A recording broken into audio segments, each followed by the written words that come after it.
प्रतिज्ञा से आए हुए हैं। ये इवला यहाँ पे जो बाबा साहब ने कहा था कि मैं हिंदू बन के जन्म लेना मेरे बस की बात नहीं, लेकिन हिंदू बन के नहीं मरूँगा। इस उद्देश्य हम भी इस नासिक की भूमि पर आज पधारे हुए हैं कि जैसे बाबा साहब ने बोला था और बोलने के बाद में उन्होंने धम्म परिवर्तन किया। नागपुर में 14 अक्टूबर के दिन में धम्म दीक्षा ली, त्रिशरण पंचशील लिया और 22 प्रतिज्ञा दिया। वैसे भी हम भी इस भूमि पे आए हुए हैं। जैसे बाबा साहब ने जो अधिष्ठान किया कि मैं पूरा भारत बुद्धमय करूँगा, उसी प्रकार से अभी बाबा साहब तो नहीं रहे, लेकिन ये हमारी जिम्मेदारी बनती है। इस वजह से हम भी इस भूमि पे आए और जब तक कि हमारा जीवन है तब तक कि हम जो बाबा साहब का सपना था जो भारत बुद्धमय करने का, उस बुद्धमय भारत करने के लिए हम भी एक संकल्प करने के लिए इस भूमि पर पधारे हुए। तो जो बोलते हैं हम लोग कि बुद्धं शरणं गच्छामि, धम्मं शरणं गच्छामि, संघं शरणं गच्छामि और पंचशील लेते हैं और हम बुद्धिज्म में प्रतिष्ठित हैं।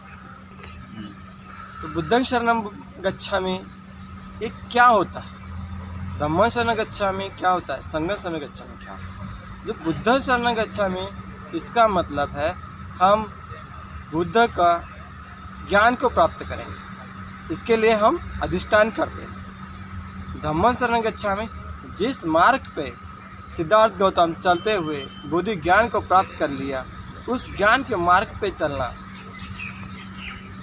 इसका हम प्रतिज्ञा करते हैं। जो धम्म है उसको धारण करने का, पढ़ाई करने का और उसको धारण करते हुए जो बुद्ध ज्ञान मिला, 3 ज्ञान को जो प्राप्त कर लिया, उस ज्ञान को प्राप्त करना ही धम्मं शरणं गच्छामि। संघं शरणं गच्छामि बोले तो जिस मार्ग पर सिद्धार्थ गौतम चलते हुए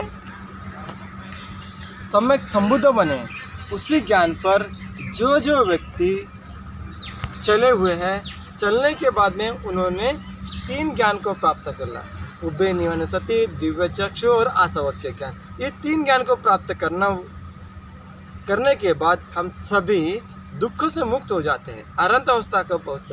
जो अनंत अवस्था को पहुँच जाते हैं, जिन्होंने 3 विद्या को प्राप्त कर लिया, उसी को बुद्ध बोलते हैं। बुद्ध कोई ही बन सकता है, बुद्ध बनना किसी के बस की बात नहीं, सभी बन सकते। जो धम्म के मार्ग पे चलेगा वो बुद्ध बनेगा।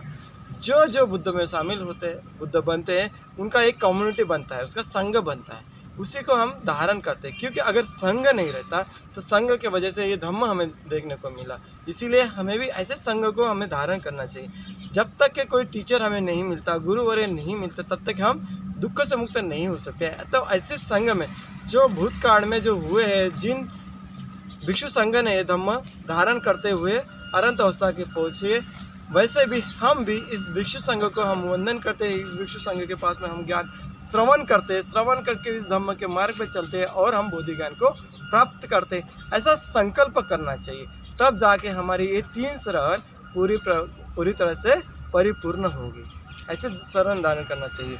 और 5 शील जो दिया हुआ, 5 शील बोले तो क्या है, ये हमारे रक्षा कवच है। जैसे हम हमेशा अकुशल कर्म करते हैं, बुरे कर्म करते थे, बुरे कर्म से बचाने के लिए, अच्छे कर्म करने के लिए हमें ये 5 शील दिया हुआ है। तो ये 5 शील को हमें धारण करना चाहिए। पानातिपाता वेरमणि सिक्खापदं समाधि, इसका मीनिंग है कि मैं प्राणी की हिंसा नहीं करूँगा, तो क्या करना चाहिए, उसके प्रति मैत्री करना चाहिए। अधिन्न दाना वेरमणि, जो न दी हुई वस्तु है उसको मैं स्वीकार नहीं करूँगा, तो क्या करेंगे, उसके प्रति हम दान देंगे। जैसे हमारे चित्त में जो लोभ युक्त चित्त है, तो लोभ युक्त चित्त को हमें बदलना है, मैत्रीयुक्त चित्त में कन्वर्ट करना है। कामेषु मिथ्याचारा वेरमणि सिक्खापदं समाधि। कामेषु मिथ्याचारा वेरमणि, इसका मतलब है कि मैं काम छंद नहीं जगाऊंगा, बुरे तरह से किसी स्त्री को, पुरुष को नहीं देखूंगा, व्यभिचार नहीं करूंगा। ये संकल्प करना चाहिए। तो मेरे मन में हर स्त्री के प्रति, पुरुष के प्रति आदर भाव रहना चाहिए, सम्मान रहना। तो मेरे अंदर में अच्छे गुणों को धारण करूंगा और बुरे गुणों का त्याग करूंगा।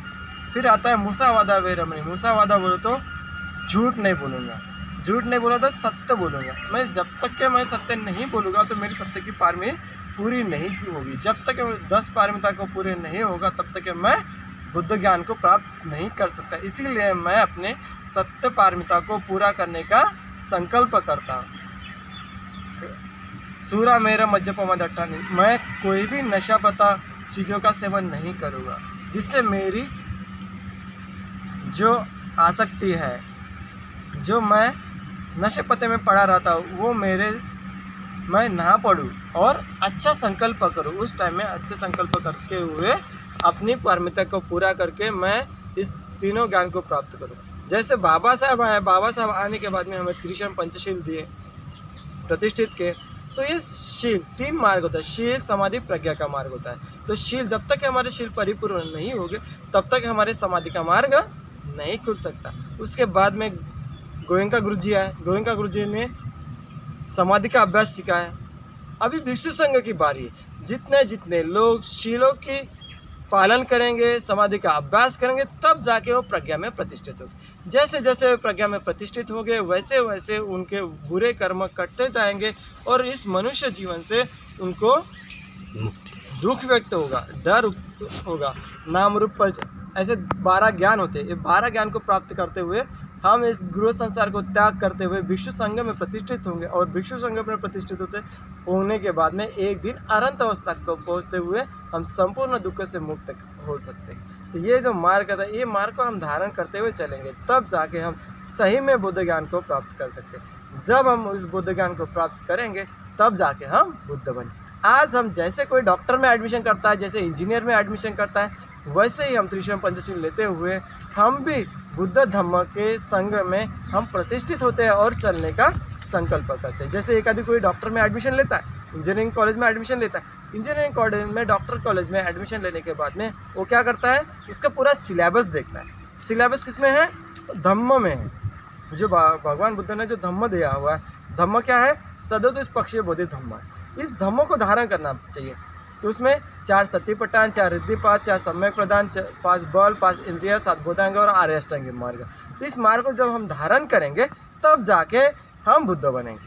अगर हमने एडमिशन तो ले लिया, अभी हम तो सब बुद्धिस्ट हो गए, हमने बुद्ध की शरण ले ली, लेकिन बुद्ध की शरण लेने के बाद में जो धम्म है, जो सदोत्पक्षीय धम्म हमने धारण ही नहीं किया, उसको समझ में ही नहीं है, तो हम पढ़ाई नहीं करें तो कैसे बुद्ध बनेंगे? तो बुद्ध बनने के लिए हमें वो धारण करना चाहिए। चाहे तो धारण करने के लिए कौन चाहिए? फिर अच्छे टीचर चाहिए। अगर डॉक्टर में एडमिशन लेते तो अच्छे टीचर चाहिए, इंजीनियर में एडमिशन करते तो अच्छे टीचर चाहिए। तो टीचर जो होते हैं वो संघ में प्रतिष्ठित हुए हैं, उच्च प्रतिष्ठित जो भिक्षु है, उस धम्म के मार्ग पर चलते हुए अपनी तृष्णाओं को जो नष्ट करने के लिए प्रयास करते हैं, ऐसे संघ के पास जाके हमने धम्म श्रवण करना चाहिए। जब जब हम धम्म श्रवण करेंगे तब जाके हम चलने का प्रयत्न करेंगे, जब प्रयत्न करेंगे तब जाके बुद्ध। ऐसे बुद्ध धम्म संघ को हम धारण करते, ये हमारी सही में बुद्ध धम्म के प्रति एक श्रद्धा भाव रहेगा। तो ऐसे हम बुद्ध को हम श्रद्धा रखते हुए हम अपना पारमिता को पूरे करते, सभी दुखों से हम मुक्त हो सकते हैं। इस मार्ग पे जो आए, इस मार्ग पे चलते हुए सभी अपने सभी दुखों से मुक्त हो जाए, सभी अपनी पारमिता को पूर्ण करते हुए सम्यक संकल्प करते सभी दुखों से मुक्त होकर अनंत अवस्था का प्राप्त हो जाए। सा